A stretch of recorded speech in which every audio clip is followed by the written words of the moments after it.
Hello, welcome to Projector, and on this episode, Daniel Craig hunts for a killer among a ruthless all-star cast in Rian Johnson's Knives Out. The morning after his 85th birthday, murder mystery writer Harlan Thrombey, played by Christopher Plummer, is found dead of an apparent suicide. But when renowned detective Benoit Blanc, played by Daniel Craig, is mysteriously brought in to investigate further, he soon suspects foul play is afoot. But everyone in the Thrombey house is a possible suspect. His daughter Linda and her husband Richard, played by Jamie Lee Curtis and Don Johnson, grandson Hugh Ransom, played by Chris Evans, publisher son Walt and grandson Jacob, played by Michael Shannon and Jaeden Martell, daughter-in-law Joni and her daughter Meg, played by Toni Collette and Katherine Langford, and Harlan's nurse Marta, played by D Armas, and Benoit is determined to uncover their secrets. What Rian Johnson does as a filmmaker is that he takes classic genres and tropes and puts a new spin on them. A good example of this is his debut feature Brick, which is very much steeped in the conventions of detective stories and film noir,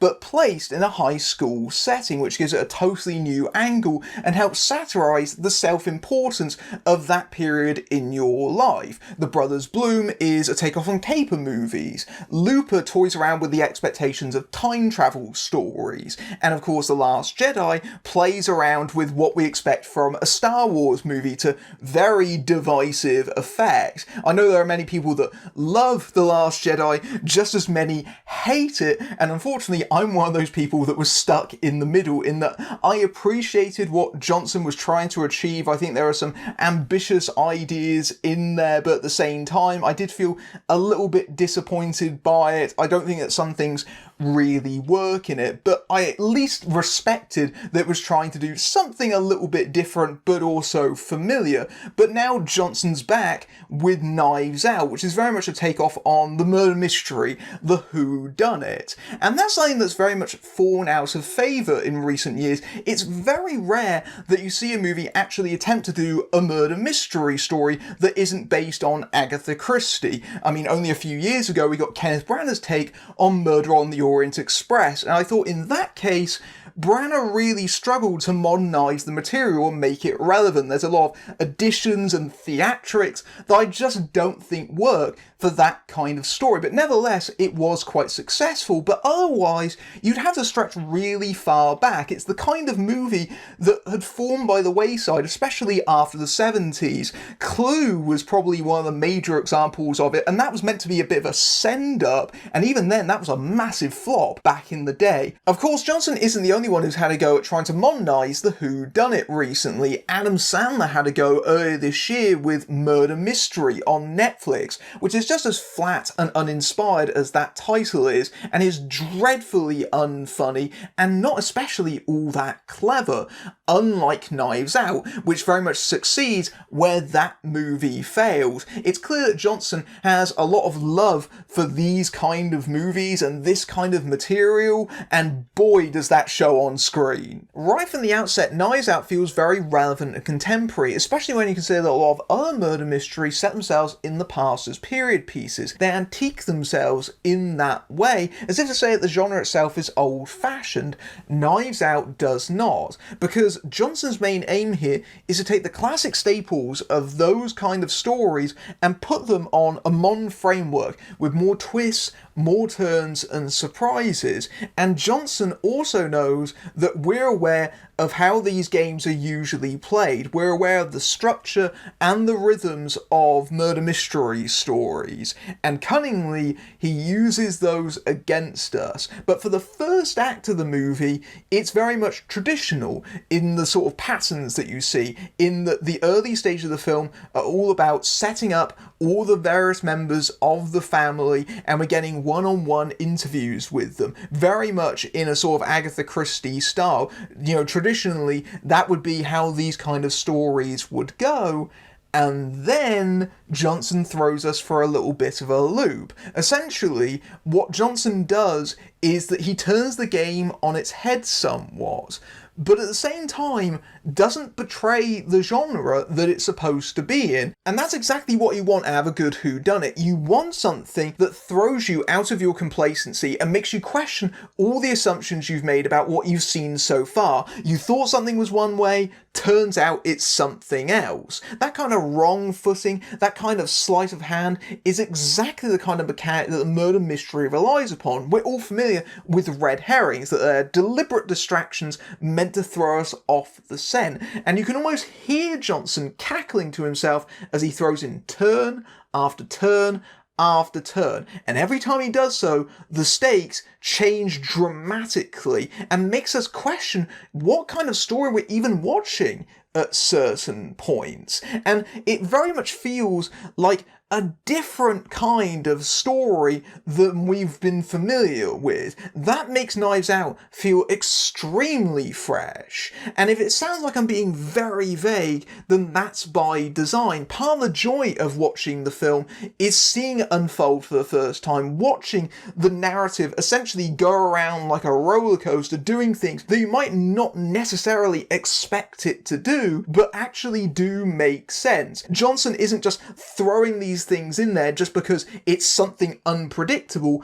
These things are all carefully set up, it's all laid out, and so you can work it out if you want to, but there's also the fact that there's a very keen amount of attention to detail here. If you're really focusing on what's going on, you can tell just how smart the writing is. The dialogue is fantastic in general, but there's so many running gags and callbacks and foreshadowings. It's a movie that's very much catered towards the detective in all of us, picking up those little details every so often, and when those things come back around, it feels very, very satisfying. It's a ride that isn't a cheap shot. When it does those things, it pays off in a way that really does work. And it helps that there's a genuine sense of playfulness here. It's as much a meta-commentary on murder mysteries as it is one itself. So it's very self-aware and sending certain things up while playing others straight,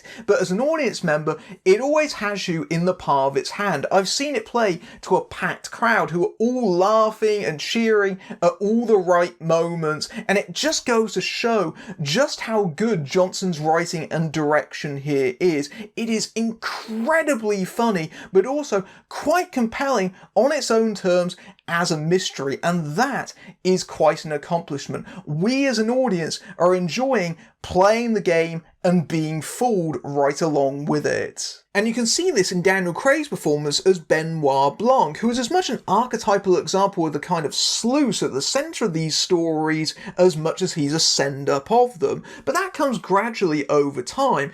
To begin with, Craig is in the background.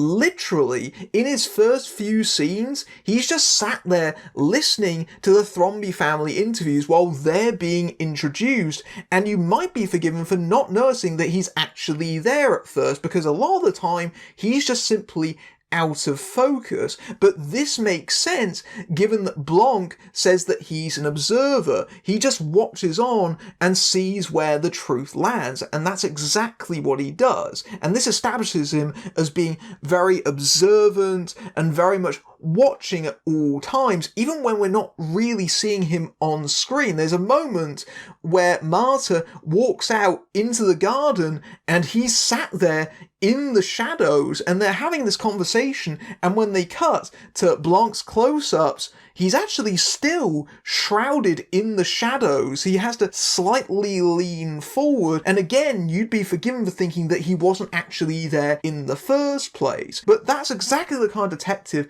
that makes up these kind of stories, and he almost seems like an amalgamation of several different kinds of detectives. You know, you think of Poirot, you think of Columbo, all those different elements are incorporated into this one character, almost to a borderline parodic extreme, and that's almost impressive given that these characters are notoriously eccentric, especially given Poirot's particular moustache, which Kenneth Branagh took to another level in his adaptation. And Craig's performance here is very deliberately affected, especially in terms of that southern drawl, which takes a little bit of getting used to, but his accent work here is very strong and adds another note of exaggeration to the character. This makes sense when the film starts leaning on him in a more comic way, where we as an audience start to question his abilities for perception, and that adds to some amusing moments where he seems a bit preoccupied or self-absorbed. He's the kind of character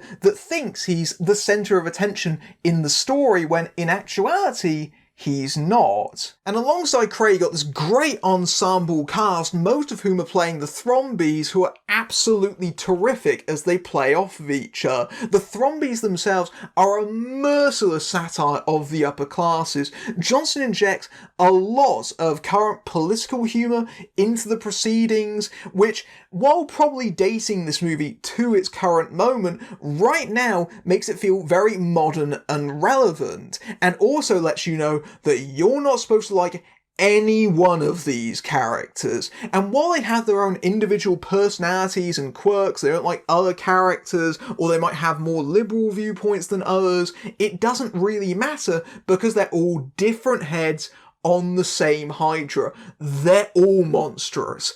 Every single one of them. They're greedy, self-absorbed, and less concerned about the fact their father or grandfather has just died, and more on who's going to get what out of the will. And that means that all these performers get full license to play them as caricatures and really kind of stand out in that way. And that's exactly what you want out of a murder mystery, because often the characters can lean towards quite thin, but if you place a recognisable face in that, that means that they'll give it a little bit of shading and a bit of personality. That's exactly what happens here. When you fill a cast with people like Michael Shannon, who's walking around with a limp, or Jamie Lee Curtis, Don Johnson being smarmy, you've got Toni Collette being fantastic as usual. You put all those people in the same room, it's going to bring what's ever on the page to life and then transcend it even further. I think that on the page, these characters are probably a little bit thin, but having these people in the roles makes it work. And in a movie so full of characters and they're all jostling together, is it really any surprise when Frank Oz turns up? M. Emmett Walsh is in this movie. I haven't seen M. Emmett Walsh in a movie in years. I almost felt compelled to cheer when he turned up here. And the actors are clearly having a whale of a time getting to play these truly despicable types. Chief among them, Chris Evans, who is cheerfully disregarding his clean-cut Captain America image as the trust fund playboy that everyone in the family can uniformly agree we all hate his smug ass. That guy is clearly someone that Evans was born to play, and he is reveling in every second of it. That said, some do seem a little bit superfluous to requirement, in particular Jaeden Martell as the internet troll grandson, who on paper seems like a promising character, but he's barely even in the movie. He has about 2 minutes worth of screen time and does so little, you wonder why he's there in the first place. It's not Martell's fault, there's just nothing there with that character. Elsewhere, you've also got the ever-reliable Lakeith Stanfield and Johnson regular Noah Sagan as the cops working alongside Blanc on the case, and again, those characters could have been a little bit thin and underwritten, just purely expository, but combined with their performances, they again add up to being something quite distinctive in the movie. They're essentially comic exaggerations of the kind of cops that you normally see in mystery stories like this. But the one that you're definitely going to be coming out of the movie thinking of is Ana de Armas. She is fantastic in this movie, and it's clearly a role that will send her shooting up to stardom. De Armas has very much been on the cusp of it for many years, and certainly she's a standout element of Blade Runner 2049, but I've been quite frustrated because she'll mix in projects like this with movies like The Informer or Overdrive, where she plays the girlfriend or the wife that gets kidnapped by the villains, which are totally thankless and are a waste of her abilities. This finally gives her her some real time to shine, essentially because she's the closest thing this movie has to a genuine protagonist. We see much of the film from her perspective, and it helps that D Armas is an immediately sympathetic presence. She's the one character in the movie who is totally honest and just cannot help it because she literally cannot lie. In an amusing running gag, even the thought of dishonesty makes her want to throw up. And that character and having someone that sympathetic is necessary when you have just this bed full of snakes. You need someone to root for, someone that you're on side with, and Marta is that character. And because she's so genuine and true, that means she's a great foil for the Thrombies, because we get to see how awful they really are, how ugly their attitudes are, and how dismissive they are of Marta because she's someone that is beneath them. And this, I think, is a star-making role for D Armas. She's already been noticed already, but I think that a lot more people will pay attention to her after this. And certainly I think that it shows that she's going to be very promising in the future. I look forward to her next movie because she's going to be reuniting with Daniel Craig in the new Bond movie, and I think that her sympathetic performance here is the real anchor of the movie. And let's also give credit to Christopher Plummer in the small but crucial role of the victim. He only appears in flashback scenes, so obviously his screen time is limited, but nevertheless his presence can be felt throughout the rest of the film, because he's the only Thromby family member that we're supposed to feel sympathetic for, because Harlan knows just how toxic the rest of his family are. But the scenes with him, and especially the ones that he shares with D Armas, help humanise both of those characters. In other hands, he could have simply just been a plot point, and instead he feels like a person, not a cadaver, and that's a credit to how well Christopher Plummer plays this very limited role. I had a blast with Knives Out. I think it's Rian Johnson back on top form, and it's great to see a movie where everyone is having fun. The cast, the crew, and the audience are all enjoying themselves, and it just goes to show how great a good murder mystery can be in the right hands. It's very well directed, well written, sharp, intuitive, extremely funny in places. Some of the biggest laugh out loud moments of the year are in this movie, but I think the one thing that goes to show just how strong this is as an example of a whodunit is that I actually want to go back to it. I've seen it, I know the outcome, but I still want to go back to the movie because I think it will hold up even knowing those things. And that's the problem with a lot of these mysteries, is that once you know the secret, there isn't really all that much to go back to. But in this case, there's so many gags, so many bits of foreshadowing that are laid out throughout the film, and some of it I might not have caught the first time around. I know that I want to pick up on those hints that I might have missed going back to it. That is the strength of Knives Out. It's a murder mystery you want to go back to after seeing it. If that doesn't get the point across, I don't know what will. Knives Out is absolutely terrific fun that updates and plays with the murder mystery genre in a way that is genuinely clever and often laugh out loud funny. Daniel Craig is clearly enjoying himself as he sends up the eccentric detectives at the centre of these stories, leading a cast full of recognisable faces and character actors at full volume, who are all devious and self-serving in their own ways and pointedly satirical, even if some of them might be slightly underserved when all is said and done, and D Armas is wonderful in the star-making role. Rian Johnson directs this with confidence and wit, and his script rewards the attentive with all the clues, running jokes and more that are scattered throughout, and full of turns that surprise and shakes up the genre's trappings. The result transcends being a simple mystery, and thus will likely stand up to and even improve on repeat viewings in what is a great slice of entertainment. If you like this review, then take a stab at my Patreon, where you can see my reviews early among other perks, including access to my Discord server. But until next time, I'm Matthew Buck, fading out.